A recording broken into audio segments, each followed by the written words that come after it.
अस्सलामुअलैकुम फ्रेंड्स, ये वीडियो लेके आऊँ पीपारसी के आसम बेग के कलेक्शन से, जो राजस्थान जोधपुर में रहते हैं। तो आज हम आप लोगों को बताने वाले हैं माशाल्लाह टॉप क्वालिटी के बच्चे। ये आसम बेग के कलेक्शन से है। माशाल्लाह सफ़ेद आँख में है। ये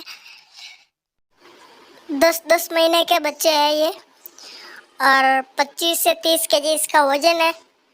4 बच्चों का लॉट है ये।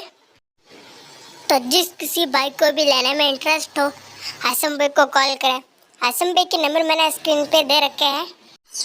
ऑल इंडिया ट्रांसपोर्ट करवा के देंगे, और इसकी जो डिटेल है वो आपको फ़ोन पे बता देंगे। नंबर मैंने स्क्रीन पे दे रखे हैं। आसम बेग का जो फार्म है वो राजस्थान जोधपुर में है। जोधपुर से 50 किलोमीटर साइड में है। तो जिस किसी भाई ने मेरे चैनल को सब्सक्राइब ना किया, प्लीज़ चैनल को सब्सक्राइब करें और बेल आइकन बटन को दबाएं, ताकि मेरी आने वाली वीडियो सबसे पहले आपके पास पहुंच जाए। अल्लाह हाफिज़।